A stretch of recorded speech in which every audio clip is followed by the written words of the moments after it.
past few months, disclaimers about tanning and their detrimental effects have been shared with the world. Now I'm going to speak with a tanning specialist and see what he has to say. I'm here with delucca Tan Lines in West Hartford, Connecticut. And how are you, Vinny? I'm good. How are you? I'm good, thanks. So I have a couple of questions for you today. Sure. Do you believe that it's true that tanning is harmful? No, I don't. Actually, I think it's the opposite. I think it's actually very helpful.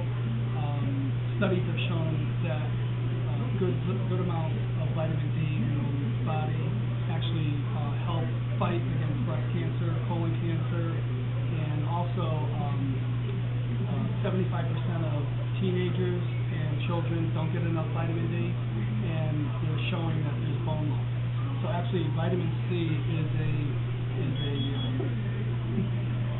a very good vitamin that we are deficient on, and actually indoor tanning is something that people should do on a regular basis in moderation.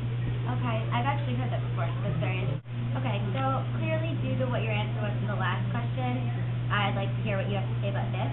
Do you think that the disclaimers against tanning that came out over the summer are true? No, I think they're false. I think that, first of all, those claims were produced in 2006.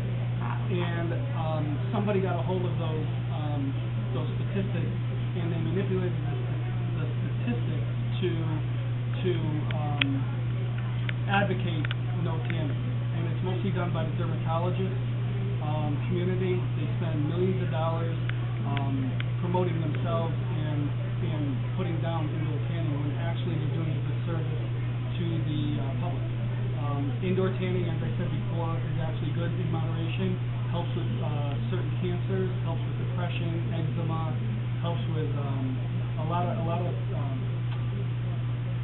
it helps with bone loss, as I mentioned before. It's actually the opposite of what they claim. It's actually something that's good for you. And a person that doesn't know much about it is very interesting to hear, and kind of nice to hear, considering the fact that I do like being in the sun. Tanning is a relaxing thing for me to do. So. And it's just like anything else. Do it in moderation, whether it's once or twice a week. In moderation is actually good for the skin. Good levels of vitamin D in the body actually helps with all those things that we talked about. Wow, great. Okay, well, because most people don't know about these disclaimers coming out in 2006, and have you seen any difference in business because of what happened this summer? It's hard to say. The best way for me to say it is the airbrush tanning that we do that has absolutely no connection to indoor tanning is down 20%, and our indoor tanning is down 25%. So I think the report may have, if you use those numbers, those simple numbers, decreased our business by about 5%. Wow, okay. But it's actually the economy has more to do with it than anything else. Okay, yeah. Do you think it's attributed to the fact that people are more cautious about tanning beds, or more about the economy?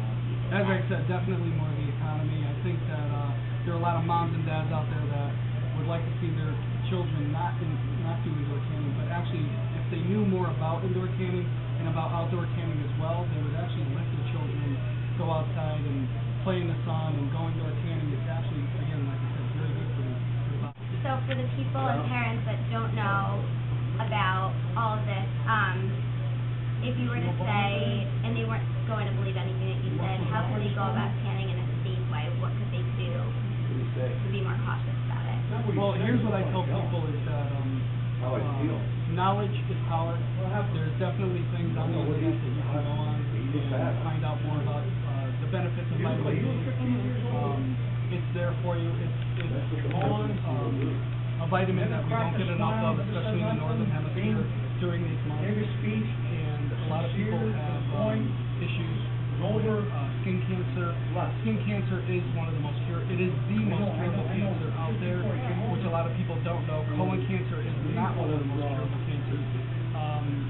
Again, breast cancer can be reduced by about 75% as well as colon cancer. There's tons of studies out there. I actually have some paperwork for you to take with you if you like. Thank you so much. That'd be great. Absolutely, and I think that when the word gets out, the tanning industry has been very quiet in its knowledge of what indoor tanning does. It's kind of always thought that everybody would do their own research, but because the dermatology world has come out in such force against think now is a good time for us to start speaking out and letting people know the benefits of indoor tanning. And I think as the word gets out, I think people will become more and more apt to do some indoor tanning. Again, in moderation. It's definitely, I mean, from what I learned from you, I won't feel as guilty about going tanning, definitely. And lastly, just out of curiosity, do you go tanning? I do. You do? I do. Okay. Usually once or twice a week. Okay. And I've been doing that for 15 years, and I feel very healthy. I don't have eczema problems. I don't have seasonal affective disorder, which is sad. And I feel very healthy. I don't look older than I am. I actually look You look great. So I think that there's definitely benefits. There is definitely the idea. There's superficial things that you look better, you feel like you look thinner. I mean, there are definitely those things, but there's also the inside stuff that really helps. And again, bone loss, colon cancer, breast cancer can be reduced by 75%. I think that as more and more information is out, more and more people feel comfortable about indoor tanning. All right. Well, thank you so much for your time. You're I welcome. really appreciate it. Thank you for coming down.